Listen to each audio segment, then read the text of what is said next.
Bonjour, bienvenue sur le podcast du blog Bonjour mon cycle. Je suis Carole Valissolalao et dans cet épisode, on va parler de sophrologie et de comment cette pratique peut t'aider à vivre ton cycle menstruel de la meilleure des façons.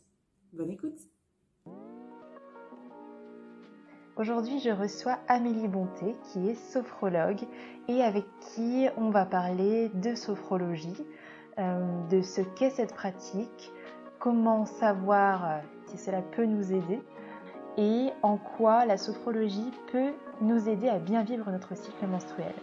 Bonjour Amélie, je vais te laisser le soin de te présenter, nous dire qui tu es et ton parcours.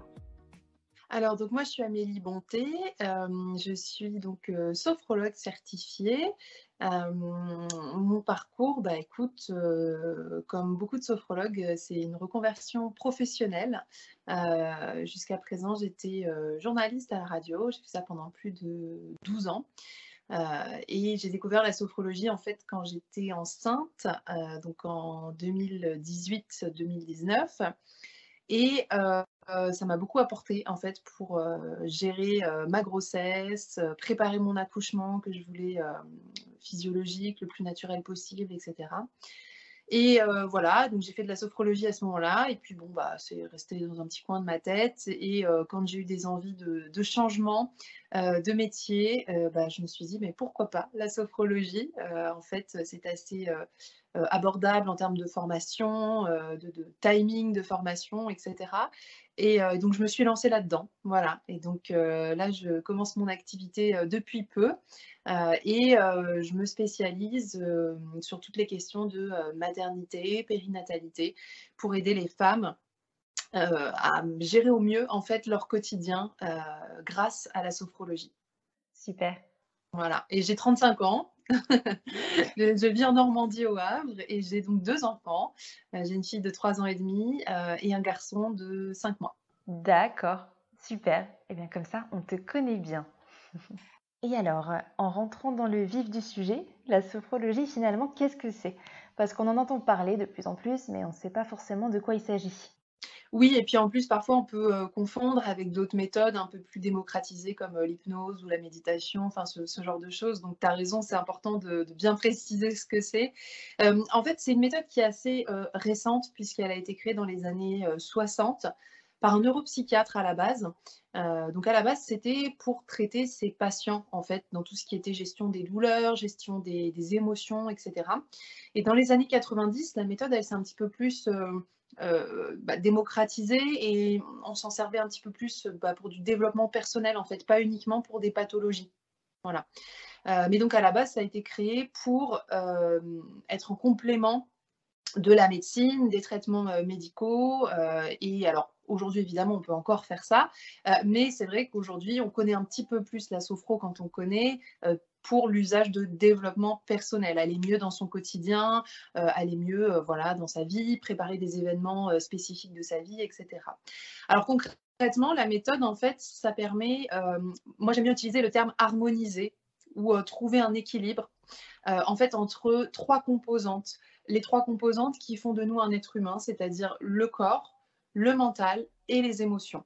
Et grâce à la sophrologie, la pratique de la sophrologie, on harmonise vraiment les 3 puisque, en fait, les 3 sont complètement, interconnectés. Si, on va pas bien au niveau de ses émotions, on le ressent dans le corps, le mental agit, enfin, voilà, c'est un cercle. Alors ça peut être un cercle vicieux quand on est dans du négatif ou un cercle vertueux quand on est dans du positif. Voilà et cette méthode s'inspire de, beaucoup de techniques, des techniques à la fois occidentales et orientales. Donc on va prendre un petit peu, d'inspiration dans, le yoga, dans le zen, dans la méditation, un petit peu aussi dans, la psychologie positive, l'autosuggestion, tout ce qui est méthode Coué. Voilà, on prend des petites techniques à droite à gauche, on met tout ça ensemble, on secoue et ça nous fait la sophrologie pour imager un petit peu. Et on utilise 3 techniques surtout de base quand on pratique la sophrologie. C'est la respiration contrôlée. On apprend à bien respirer pour que ce soit utile pour le corps et pour le mental et pour la gestion des émotions. On apprend aussi, enfin la deuxième technique qu'on utilise, pardon, c'est aussi la détente musculaire, puisque quand on détend son corps, on détend aussi son mental. Et la troisième technique, c'est la visualisation. l'autosuggestion positive. On va ancrer des messages positifs dans notre cerveau. Voilà, donc ça, c'est les 3 techniques qui sont utilisées dans quasiment tous les exercices, en fait. Il y a 53 exercices en sophrologie. Alors, c'est très, très précis, hein. Et chaque exercice, on va les utiliser pendant les séances avec une intention bien précise. Par exemple, si tu as besoin de travailler sur ta gestion du stress, eh bien, pendant une séance, on va travailler sur le fait d'évacuer tout ce qui est négatif. Et là, les exercices vont vraiment servir à ça. Mais ces mêmes exercices, on va pouvoir les réutiliser dans une autre séance avec une autre intention derrière. Et ce qui est, enfin, moi, ce que je trouve appréciable dans cette méthode, c'est qu'elle elle est globale, en fait. Elle est vraiment, je trouve, complète, puisqu'encore une fois, on agit sur le corps, le mental, les émotions, qu'on fait des exercices à la fois un petit peu en dynamique, donc ça va être des petits mouvements d'épaules, de cou, de bras, ce genre de choses. On fait aussi des exercices en statique, donc tout ce qui est visualisation. Là, on s'allonge, on ferme les yeux et on se laisse complètement guider par la voix du sophrologue et on va imaginer des choses. Mais quand on imagine des choses, ça s'ancre dans le cerveau, en fait. Voilà. Et donc pendant une séance de sophrologie, il y a toujours un petit temps d'échange au début et à la fin. Alors un petit temps d'échange au début pour savoir en fait quel est l'état d'esprit de la personne au tout début de la séance, voilà, comment elle se sent tout de suite maintenant. Et un petit temps d'échange à la fin de la séance pour voir ce que lui ont apporté les exercices. Parfois rien, hein, mais c'est pas grave. L'idée c'est de pouvoir quand même s'exprimer puisque en sophrologie, la personne qui fait de la sophro, elle chemine elle-même. C'est vraiment un cheminement personnel, tu vois. Moi, je ne vais pas faire de diagnostic parce que je ne suis pas médecin, je ne suis pas psychothérapeute, je ne fais pas d'analyse, etc. Vraiment, je guide, je montre les exercices, je les fais avec la personne et la personne, en faisant ces exercices, a des prises de conscience, mais donc qui sont évidemment très personnelles. Elle n'est pas obligée d'en parler, mais le fait d'exprimer quand même à la fin de la séance à voix haute, ça permet souvent, tu sais, de prendre conscience de certaines choses. Après, il y a des gens qui préfèrent écrire aussi. Donc dans ces cas-là, on leur dit, écoutez, si vous n'avez pas envie de parler à la fin de la séance, parce que parfois on est un peu chamboulé, qu'on s'y attendait pas à ressentir ce genre de choses, on leur dit, ok, vous prenez un petit carnet et puis vous écrivez. Et puis, vous n'êtes pas obligé de me le montrer, en fait, c'est pour vous. Que vous puissiez, dans 2-3 jours, revenir dessus, réfléchir, etc. Voilà comment ça fonctionne. Ah ouais, ça fait ressortir des choses qui peuvent être bloquées dans l'inconscient et qui nous empêchent de passer à l'action ou dont on n'a pas forcément conscience en fait. Complètement, et des choses aussi qui peuvent être bloquées au niveau du corps. Oui. Tu vois, par exemple, pour toutes les questions de maternité, parfois on a des blocages aussi au niveau du corps, sans qu'on s'en rende compte, qui remontent à très très loin, ou quand on fait des fausses couches ou ce genre de choses, inconsciemment, on va, par exemple, si on reste sur cet exemple, on va tout concentrer au niveau du ventre et au niveau de l'utérus, ce qui est bien normal quand on vit ce genre de choses. Mais le corps, en fait, a une mémoire. La mémoire corporelle, elle est là aussi. Donc, c'est important de pouvoir travailler sur tout ça en même temps. Et comme tu dis, ça peut permettre de débloquer certaines choses. Oui, oui, bien sûr. Et ce qui est avantageux aussi, je trouve, c'est que cette méthode, elle est brève. On dit que c'est une thérapie brève, puisque en quelques séances, on peut avoir du résultat. Alors, c'est pas magique, hein. Il n'y a aucune méthode de toute façon qui est magique, avec un petit coup de baguette, hop, et vous allez mieux. Mais en quelques séances, un accompagnement, par exemple, ça va durer entre 2 et 4 mois si on fait des séances toutes les semaines ou toutes les 2 semaines. Et si la personne pratique aussi un petit peu de son côté. Puisque le but de la sophrologie, c'est aussi de s'approprier pour soi les exercices et de pouvoir les refaire dans son quotidien dès qu'on a envie, dès qu'on a besoin, en fait. C'est justement une des questions que j'ai reçues sur combien de séances il faut pour ressentir les bienfaits de la sophrologie. J'imagine que ça dépend aussi de la situation, de chaque personne. Oui, alors en fait, c'est vrai que c'est compliqué de dire tant de séances, parce qu'en fait, ce qui se passe, c'est que la première séance, alors, une séance, ça dure 1 heure généralement, mais la première est toujours plus longue, elle dure 1 heure et demie, parce qu'il y a un temps d'échange très important pour évidemment apprendre à connaître la personne, pour cerner ses besoins, parce que si je ne cerne pas bien ses besoins, je ne pourrais pas lui proposer les exercices adéquats. Et en fait, au terme de cette première séance, on fixe un objectif. L'objectif, il est formulé par la personne, c'est une phrase courte, affirmative, positive, puisqu'on ancre déjà ce message dans le cerveau. Ça va être par exemple, comme moi je travaille beaucoup avec des futures mamans, je veux vivre ma grossesse sereinement ou je veux vivre sereinement mon projet bébé. Donc ça, ce sont des exemples d'objectifs qu'on garde dans sa tête comme un petit mantra, si tu veux, et on sait qu'on tend vraiment vers ça. On se donne ce cap-là en 7, 8 séances, il faut atteindre cet objectif-là. Voilà. Mais moi, je ne garantis pas l'atteinte de cet objectif puisque c'est la personne qui chemine et qui travaille, en fait. Donc, elle a ce cap. Moi, je lui donne tous les exercices, tous les moyens possibles pour y arriver. Et après, c'est elle aussi en fonction de son investissement, encore une fois.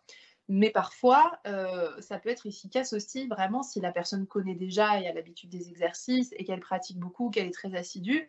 En 4-5 séances, ça peut être efficace. Après, si on a un petit peu plus de mal à se mettre dedans, à pratiquer, il faudra peut-être, je sais pas moi, 7, 8, 9 séances, en fonction aussi des besoins, des blocages, puisque tu utilisais ce mot qu'on peut avoir, ça peut prendre un peu plus de temps. C'est vraiment très, très variable. D'accord. Et du coup, tu mentionnais quelques raisons pour lesquelles on peut se tourner vers un ou une sophrologue. Ça peut être quand on est en essai bébé, en début de grossesse, quand on ressent du stress, tu disais aussi. Est-ce que, parce que s'il y a des choses inconscientes, que ce soit dans le corps ou dans les émotions, comment on peut se dire, tiens, ça pourrait être pour moi? En fait, généralement, ce qui se passe, c'est que soit on identifie en effet très bien ce pourquoi on a besoin de faire quelque chose. Voilà, en ce moment, le boulot, je suis ultra stressée, je sens que ça agit sur mon quotidien, sur mon équilibre personnel, et cetera. Bon, voilà. Ou alors, j'ai un rendez-vous très important ou un examen dans quelque temps, j'ai besoin de m'y préparer. Bon, là, on identifie facilement. Quand on n'identifie pas facilement, généralement, on sait que ça va pas trop. On sait que ça va pas trop, on sait qu'on n'est pas bien dans ses baskets, on a envie de faire quelque chose, mais on ne sait pas très bien quoi, par où commencer, et cetera. Et c'est à ça que sert la première séance dont je te parlais, qui dure 1 heure et demie. Parce que la personne, évidemment, je ne la laisse pas pendant 1 heure et demie comme ça blablater. On pose des questions qui sont précises, qui sont ciblées pour justement faire ressortir les besoins. Et la personne, pendant cet échange, se rend compte aussi elle-même de ses besoins. En fait, ils ressortent en discutant. Et à la fin, parce que parfois la personne peut arriver en disant bon voilà, moi, je sais pas, j'ai des problèmes de sommeil et je viens vous voir pour ça. Puis au final, après l'échange, on se rend compte que le problème de sommeil, c'est un tout petit truc parmi quelque chose de, tu vois, plus global, plus important. Et là, dans ces cas-là, elle va se dire ok, mon objectif, ce serait de travailler ce truc plus global en fait. Et à l'intérieur, bien sûr, on va travailler sur les problématiques de sommeil, tout ça. Voilà. Mais c'est vrai que cette première séance, elle sert à ça. Ok, super clair. Et du coup, ça me fait penser au cycle menstruel parce que tout ça entre en jeu. Tu parles du physique, du mental, des émotions. C'est un peu tout ce qui nous traverse tout au long du cycle féminin, même hors grossesse au quotidien. Est-ce que la sophrologie peut aider justement à bien vivre son cycle menstruel dans la vie de tous les jours? Oui, complètement, puisque comme tu viens de le dire, voilà, tout est lié. Et puis, nous les femmes, on sait bien que, voilà, on peut avoir tout au long du cycle, on est vraiment, c'est un peu les montagnes russes, quoi, hein, en tout cas, ça peut être les montagnes russes, surtout si on a une contraception, naturelle, j'ai envie de dire. Donc bien sûr que ça aide. Ça aide dans la gestion des émotions, ça aide dans la gestion des douleurs qu'on peut avoir aussi, ça aide dans l'acceptation aussi de son corps. Pour te donner un exemple vraiment très concret, moi, j'ai l'habitude de dire que j'ai vraiment découvert mon cycle et mon corps à l'âge de 30 ans, quand j'ai voulu tomber enceinte. Parce que j'ai commencé à prendre la pilule quand j'avais 14-15 ans et je ne me suis jamais arrêtée parce que elle me convenait bien. Enfin voilà. Donc j'ai pris ma pilule pendant quasiment, pendant 15 ans, jusqu'au jour où j'ai décidé de faire un enfant et j'ai arrêté de la prendre. Et là, ça a été compliqué pour moi parce que j'ai vraiment complètement découvert mon corps déjà, les sensations qu'on peut avoir quand on a son cycle naturel au niveau de l'utérus. J'avais jamais eu ces douleurs-là, je découvrais complètement les choses et je savais pas trop comment les gérer. Et bien sûr, les émotions. Pour moi, ça a été un tsunami à ce moment-là, de me rendre compte que waouh, en fait, on pouvait ressentir tout ça quand on n'est pas sous pilule ou sous contraceptif avec des hormones. Et ça a été dur à gérer pour moi à ce moment-là. Je me souviens, on était en voyage avec mon compagnon et je comprenais pas très bien ce qui m'arrivait. Et puis pour lui, c'était déstabilisant aussi, du coup, puisqu'il m'avait toujours connue avec une humeur un peu, comment dire, assez, tu vois, assez, enfin, comment dire, je trouve pas le mot. Euh, assez, assez stable en fait, oui, tu vois, c'est ça. Et là, bah, du coup, ça faisait vraiment des dents de scie, des montagnes russes, et puis du coup, on était perturbés tous les deux, quoi. Et donc, bah oui, ces techniques-là aident dans la gestion nouvelle, parfois, donc, de ses émotions, de son corps, parce qu'évidemment, je commençais à avoir aussi plein de boutons d'avoir arrêté la pilule, donc, bah, il y a ça aussi, l'image qu'on va se renvoyer. Donc oui, les exercices peuvent aider pour tout ça, tout à fait. Ah oui, complètement. Pour les personnes qui sont en post-pilule, ça peut aider à gérer tout le panel d'émotions. Mmh. Oui, parce qu'on découvre tout ça et bah, voilà, en plus les hormones, arrivant, bah, parfois tu es complètement perturbé, quoi. Donc et puis ça dépend où tu en es dans ta vie, de la phase, enfin de la période de ta vie. Hem, donc oui, mais en général, quand on pratique la sophrologie, peu importe l'objectif, il y a toujours un petit peu de gestion des émotions là-dedans, hein, parce que c'est quand même ce qui fait aussi bah, qu'on est humain et qu'on est plein de vie. On est régi quand même par ça. Après, il faut pouvoir accepter. Alors, c'est vrai que le mot gestion, il fait parfois un peu peur, tu vois, dire oh, on va gérer, on va maîtriser. Non, c'est pas ça, hein. C'est vraiment OK, observer ce qui se passe. J'ai telle ou telle émotion. J'observe, j'essaie de comprendre si je le souhaite, mais encore une fois, pas forcément, parce qu'on n'est pas dans de l'analyse en sophrologie, mais si j'ai envie d'essayer de comprendre pourquoi j'ai cette émotion, pourquoi pas. Et ensuite, je l'accepte. OK, je me sens comme ça parce que telle situation, d'accord, c'est comme ça. Et j'essaye de le vivre au mieux, en fait. Parce que c'est vrai que parfois les gens peuvent se dire: «Ouh là, gestion des émotions, mais on va, refouler tout ce qui est négatif, évacuer tout ce qui est négatif». Non, non, c'est pas du tout ça. C'est vraiment plus, apprendre à bien observer tout ça et ensuite choisir ce qu'on en fait. D'accord, ah oui, ça me paraît essentiel tout ça. Et puis c'est quelque chose que j'ai découvert comme toi quand j'ai arrêté la pilule, de déjà prendre le temps d'observer ce qu'on ressent, que ce soit au niveau du corps ou de l'esprit. Et ça prend du temps quand même ensuite de les accepter et de les accompagner tout au long des cycles parce que ça se répète après. Peut-être de façon moins forte au bout d'un moment parce que quand on arrête la pilule, surtout après de nombreuses années comme toi ou comme moi, les hormones elles sont complètement chamboulées.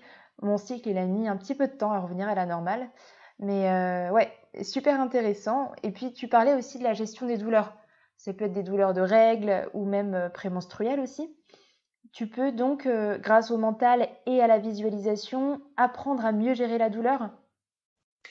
Oui, oui, complètement. On apprend avec ces techniques, en fait, encore une fois, à s'observer et à se dire: «OK, bon, bah, là, je suis à tel moment de mon cycle et j'ai mal dans mon corps à tel endroit». Heu, bon, l'utérus, le ventre, la tête. Après, on peut avoir aussi des tensions, un peu, tu sais, comme des courbatures ou des petites tensions aussi, dans le dos, dans le bas du dos. Voilà. OK, j'ai ces douleurs-là, elles sont situées à tel endroit. Maintenant, qu'est-ce que j'en fais? Elles sont là, elles vont pas partir comme ça du jour au lendemain parce que c'est un message de mon corps, en fait, le message qu'envoie mon corps et c'est vrai qu'aujourd'hui dans notre société, on a tendance à négliger les messages qui sont envoyés par le corps et puis à repousser, à se dire: «Allez, on continue», jusqu'au moment où le corps il craque. OK, donc j'ai ces messages, qu'est-ce que j'en fais maintenant? J'accepte parce que je suis à tel moment de mon cycle d'avoir ces douleurs parce qu'encore une fois, c'est normal, c'est naturel. Après, il ne faut pas qu'on se torde de douleur, bien sûr, parce que là, ça veut dire peut-être qu'il y a un problème médical, hein, voilà, il faut bien quand même séparer les choses. Mais dans tous les cas, c'est quand même généralement normal qu'il se passe quelque chose au niveau de notre corps quand on est à telle ou telle période du cycle. Heu et puis bon, bah, si ça m'encombre, enfin si ça me gêne quand même beaucoup dans mon quotidien, mettons, bah, voilà, j'ai vraiment très, très mal au ventre et puis, bah, j'ai, aujourd'hui une journée chargée avec, je sais pas moi, des examens ou des réunions importantes ou des présentations importantes. J'ai besoin quand même d'être en forme. et bien là, oui, on utilise des techniques de visualisation essentiellement, mais aussi d'ancrage de messages positifs dans le cerveau. Il y a un exercice que moi j'aime beaucoup, qui est tout simple, et que j'avais testé. Alors je ne le fais pas tout le temps, je le fais vraiment quand j'ai besoin. Et je l'avais testé après avoir lu le livre Miracle Morning. Je ne sais pas si tu en as entendu parler, parce que c'est quand même un best-seller.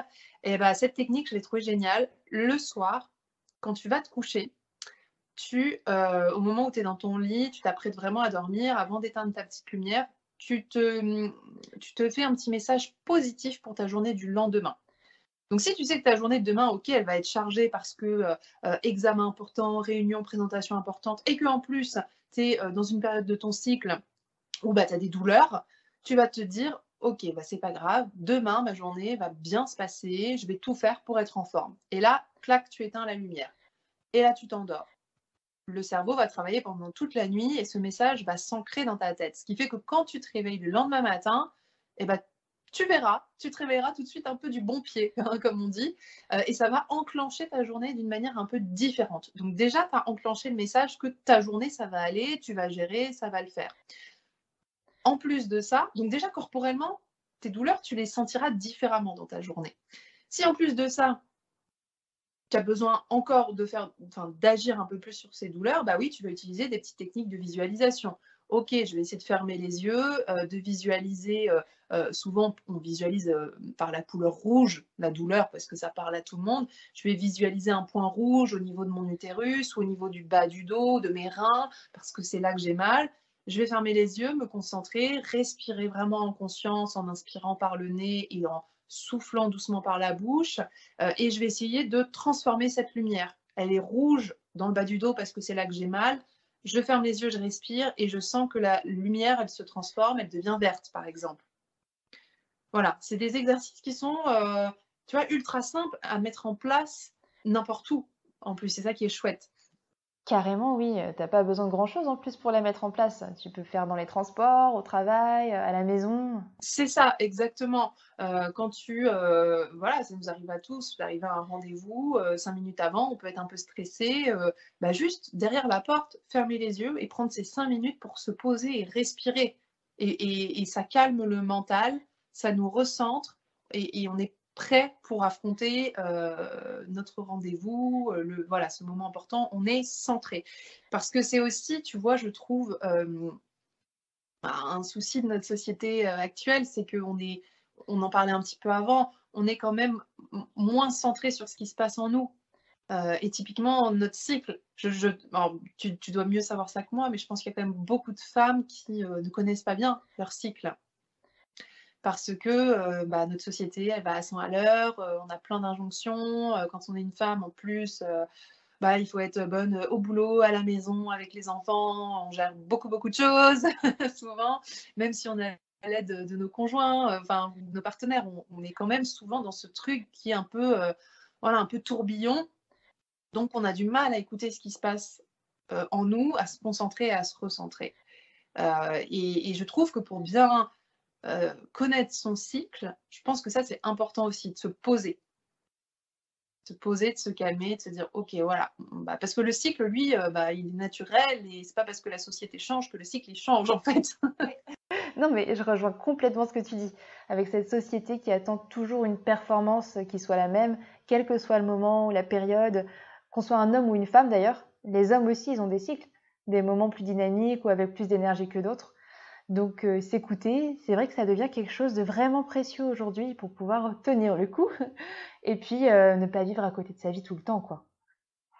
Ouais, ouais. Et puis alors, c'est vrai que je l'ai pas dit tout à l'heure, mais tu vois, en t'écoutant, ça me fait penser à ça aussi que, comment on peut, grâce à la sophro, vivre mieux son cycle. Il y a aussi ce côté énergie, justement. Ce côté, fatigue qu'on peut avoir, voire fatigue intense qu'on peut avoir à certains moments de son cycle. Et bien oui, les exercices de sophrologie aident aussi à, se rebooster, tu vois? Remettre un peu de vitalité dans son corps, parce qu'on aura aussi ancré ça dans son esprit, donc on va se sentir un petit peu mieux. Voilà. D'accord. En termes d'énergie, tu vois? De fatigue et cetera. D'accord, donc les exercices que tu fais à un moment de ton cycle peuvent changer selon ce que tu ressens pour s'adapter à ce dont tu as besoin à un moment précis. Tu parlais aussi de tout ce qui est autour de la grossesse, de la maternité, des projets bébés, qui sont des moments quand même particuliers dans la vie d'une femme aussi, et dans lesquels la sophro peut jouer un rôle important du coup. Oui, oui, moi j'accompagne des femmes au moment de la conception, quand elles ont ce projet de maternité, quand elles ont aussi des difficultés. On parlait tout à l'heure des fausses couches, ça peut être aussi des parcours PMA, ce genre de choses. Au moment de la grossesse, pour vivre au mieux sa grossesse, préparer son accouchement et bien sûr le postpartum aussi. Alors le postpartum, c'est toujours un peu plus difficile de commencer, j'ai envie de dire, une pratique, peu importe laquelle, en postpartum, parce que, en fait, on est crevé souvent, on n'a pas le temps, en fait. Donc, c'est vrai que c'est mieux, je trouve, de commencer une pratique avant, pendant sa grossesse ou pour se préparer à son accouchement et pouvoir la poursuivre en postpartum parce qu'on a juste tout simplement moins le temps, généralement. Tu as moins le temps de prendre 1 heure pour toi quand tu es en postpartum et que tu as un bébé de quelques mois. Alors que si tu as déjà fait de la sophrologie avant, ou je sais pas moi, du yoga, ou enfin peu importe, des exercices, tu te les as déjà un peu appropriés. Donc dès que tu as 5 minutes pour toi à ce moment-là, tu vas dire ok, tiens, j'ai besoin de ça, je vais me faire ce petit exercice. C'est plus facile, tu vois, quand tu connais déjà une méthode, je trouve, en postpartum. Ça me parle parce que je suis justement en postpartum, si on peut encore dire ça, parce que ma fille a 4 mois et demi. Ah oui, oui, on dit ça toujours.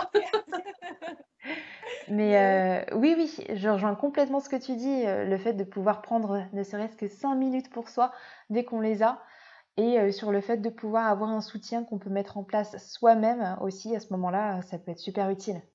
Et justement, tu as déjà cité, quelques exercices qui peuvent se faire soi-même, qu'on peut pratiquer la veille d'un événement stressant par exemple, ou dans une situation qui est juste présente dans sa vie. Est-ce qu'il y a d'autres exercices qui seraient comme ça, assez simples à mettre en place et que les personnes qui débutent pourraient faire pour commencer et tester la sophrologie? Alors, tu vois, tous les exercices de sophrologie, on peut les faire soi-même. Ça, de toute façon, c'est sûr. Les 53 exercices de sophro, tu peux les faire toi-même. Et le but, c'est justement que tu te les appropries. Et même si tu ne les fais pas exactement de la manière dont on te montre pendant la séance, c'est pas grave. Le but, c'est que tu te l'appropries et que ça te soit utile quand tu ressens ton besoin de te dire, OK, là, j'ai besoin de me calmer, par exemple, de me recentrer un petit peu. Ah, tiens, je vais refaire cet exercice-là. Voilà. Donc déjà, ils sont tous abordables. Ils sont tous aussi adaptables, j'ai envie de dire, à ta situation. Par exemple, si tu es enceinte, que tu as, voilà, que tu es à la fin de ta grossesse, évidemment, tu ne peux pas rester forcément trop longtemps debout ou fermer les yeux, ça peut être compliqué. Donc, on adapte les exercices, on peut les faire assises. Enfin, voilà, ça, c'est aussi quelque chose d'important, on peut adapter. Je pense que si on a envie de découvrir, la première chose à faire, c'est de travailler sur la respiration. Travailler sur la respiration parce que la respiration, ça permet tout de suite d'être ici, maintenant, de se poser tout de suite et de se calmer. Vraiment, c'est très efficace en quelques minutes. On peut tout simplement décider de se dire, ok, je vais me mettre dans une pièce. Si on est au bureau, on peut aller aux toilettes, et puis on s'assoit sur les toilettes et puis on ferme les yeux. Et on ferme les yeux et juste on situe où est la respiration dans le corps, sans essayer de la changer, de la modifier, sans analyser, ah tiens, je respire à tel endroit, donc c'est parce que j'ai ci, parce que j'ai ça. Non, parce que là, c'est le mental qui travaille. On observe sa respiration. On ferme les yeux, on inspire par le nez, on expire par le nez, tranquillement, et on regarde. Est-ce que la respiration, elle est au niveau abdominal? Est-ce qu'elle est au niveau des côtes? Est-ce qu'elle est plutôt haute? Est-ce que je sens ma respiration dans une douleur quelconque? Peut-être au niveau du dos, au niveau de la tête, au niveau du cou. Voilà. Juste cette observation de soi pendant quelques minutes. Et puis, si on arrive bien à faire ça au bout de quelques minutes, on peut essayer d'allonger sa respiration. Et là, de commencer à travailler, c'est-à-dire d'inspirer, par exemple, sur 4 temps et d'expirer sur 4 temps. Et on peut faire ses comptes aussi dans la tête parce que ça, en fait, on se concentre, c'est tout bête, mais on se concentre sur sa respiration. Donc, le mental, il arrête de penser, je sais pas moi, à la liste de courses, au vaccin qu'il faut acheter pour le petit dernier, au truc qu'il faut mettre en place pour la journée de demain. Voilà, tu es concentré sur ta respiration, ce qui se passe en toi. Donc, je pense que ça, c'est vraiment la première chose qu'on peut tester pour voir aussi quel est notre niveau de de stress, voilà, pour essayer de jauger un petit peu quel est le besoin aussi du moment. Après, souvent, ce que je remarque aussi, c'est que les femmes ont tendance à continuer à cogiter beaucoup en fin de journée parce qu'on a des journées chargées, comme on disait tout à l'heure. Si on a des enfants, on rentre du boulot, on a ce qu'on appelle le tunnel du soir. On n'est jamais tranquille avant, allez quoi, à 20h peut-être, voire 21h ou 22 pour certains quand les enfants ont du mal à se coucher. Et si d'ailleurs les enfants ont du mal à se coucher, quand même prendre un peu de temps pour soi.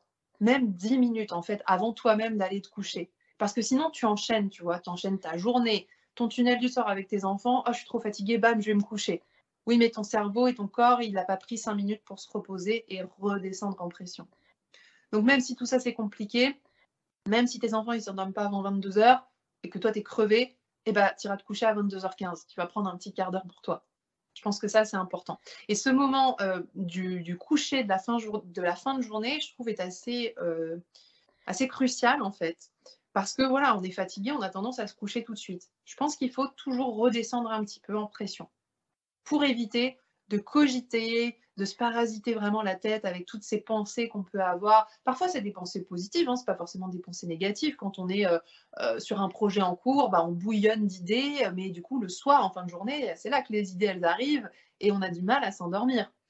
C'est là qu'il faut prendre ce temps, encore une fois, d'observation de soi, de respiration. Et si on a besoin de détendre le corps, on s'allonge dans son lit et on contracte tous les muscles du corps en retenant la respiration, mais vraiment tous les muscles, hein, même le visage. On va faire comme ça, et puis on va tout relâcher d'un coup. Voilà. Et ça détend, c'est immédiat en fait. Et si ça va pas très bien, on le fait plusieurs fois. Ça prépare au sommeil. C'est une routine en fait de sommeil pour déjà un peu mieux dormir. Et donc si on dort mieux, généralement on est un peu plus en forme le lendemain, etc., etc. Génial. Super ces exercices. Je pense que je vais essayer de les mettre en pratique directement. Ouais, mais c'est très très simple en plus, tu vois. C'est vraiment des trucs qui sont vraiment basiques, simples.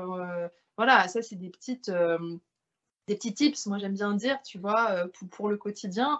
Et puis, commencer par ça, je pense que c'est déjà pas mal en fait. Franchement, oui, ça semble complètement abordable et puis ça donne envie de tester. Écoute, on arrive déjà à la fin de notre échange. Tu as répondu à plein de questions que j'avais et aux quelques questions qui m'avaient été posées sur Instagram aussi. Il y avait une question sur les douleurs de règles justement et tu as donné la technique de visualisation avec le point rouge par exemple.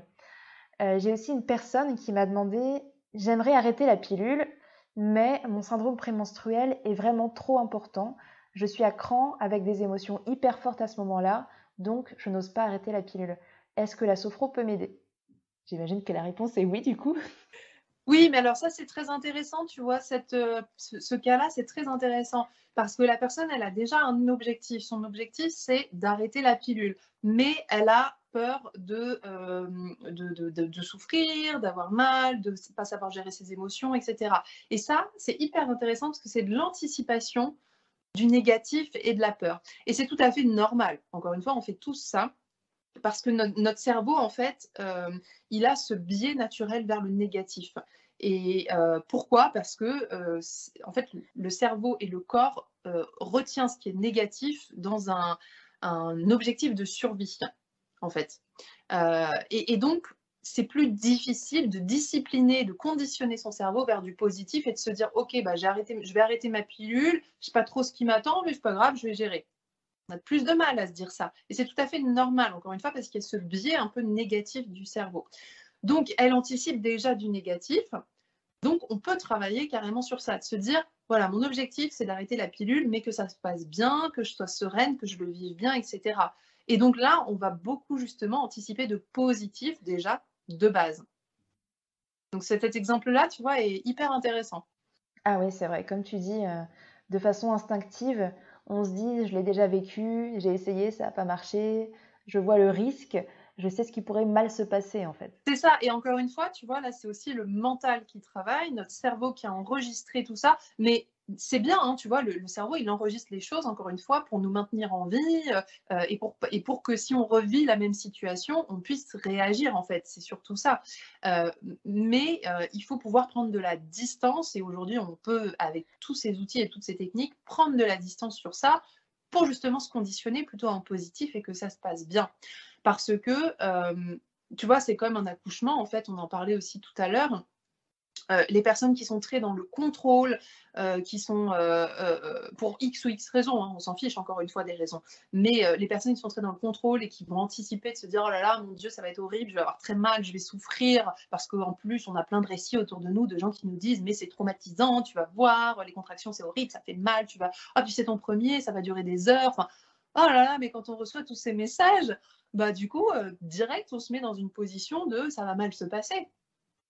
Alors que si on inverse tout ça, on peut dire, OK, potentiellement, ça peut être ça. Mais potentiellement, ça peut être un événement super déjà, parce que comme la naissance d'un bébé. Potentiellement, je peux avoir aucune douleur, ça existe, c'est totalement possible aussi. Ou alors le vivre sans trop de difficultés. Voilà. Parce que les douleurs aussi, on n'a pas trop souligné ce point, mais les douleurs, c'est subjectif. Donc on peut agir dessus. En fait, c'est la perception de la douleur qu'on va modifier quand on travaille grâce à une pratique et notamment la sophro. Et typiquement, cette personne, elle a peur d'avoir un SPM, tu vois, assez fort, assez intense, mais c'est la perception de sa douleur. On va travailler dans ces cas-là sur comment changer cette perception. Top. Bah écoute, tu as répondu à toutes les questions que j'ai reçues. Est-ce qu'il y a quelque chose que tu voulais ajouter pour les personnes qui nous écoutent? Déjà, voilà, prendre toujours un peu de temps pour s'observer soi-même. Je pense que c'est vraiment le message le plus important. Savoir s'écouter. Si on a mal quelque part, c'est pas pour rien. Si on prend un cachet, ça peut diminuer la douleur, mais ça ne la fera pas forcément partir. Il faut comprendre les messages du corps. Ça, je pense que c'est vraiment l'essentiel. Après, une fois qu'on a fait ça, agir. Parce que on est souvent très nombreuses à se dire oui, je repousse, je ferai ça plus tard. Ouais, mais ça empire les choses. Voilà. Donc, dès qu'on sent qu'on a besoin, en fait, je pense qu'il faut tout de suite agir, aller vers la pratique qui nous convient, mettre en place des choses. C'est quand même essentiel. Encore une fois, le but, c'est de kiffer la vie, de kiffer son quotidien. Donc, on ne va pas s'enquiquiner avec ces douleurs, ces trucs, ces machins. Essayons de faire des choses, et il en existe des centaines et des centaines pour qu'on soit bien et pour que, voilà, on kiffe sa vie, tout simplement. J'adore ce message. C'est une bonne conclusion, non? Ah, j'adore. Super. Écoute, merci beaucoup. Merci à toi, Carole. Et où est-ce qu'on peut te retrouver pour suivre tes actus, tes infos, si on souhaite commencer la sophro avec toi peut-être? Alors, il y a mon compte Instagram, donc Amélie Sophro Vibes. Et puis, il y a un lien vers mon site internet, donc via le compte Instagram. Et puis, sinon, n'hésitez pas à m'envoyer un mail, amélie@sophrovibes.fr. Voilà, je serais enchantée de répondre aux questions, essayer d'aiguiller peut-être aussi un petit peu plus. Tu vois, sur Instagram, par exemple, j'ai beaucoup d'échanges avec des femmes pour juste essayer de les orienter un petit peu, en fait, aussi. Bon, voilà, déjà, ça commence aussi par ça. Écoute, super, c'est bien noté. Merci beaucoup. Merci, Carole. Et à très bientôt, au plaisir. Bonne journée. Toi aussi. Salut. Merci pour ton écoute. Tu retrouveras la retranscription de cet échange avec Amélie sur mon blog bonjourmoncycle.com. Si cet épisode t'a plu, n'hésite pas à laisser 5 étoiles au podcast sur iTunes et à laisser ton avis aussi, ça m'aidera beaucoup et je t'en serai infiniment reconnaissante. En attendant le prochain épisode, on se retrouve sur Instagram, Bonjour mon cycle, et sur le blog avec un nouvel article chaque semaine. À très bientôt!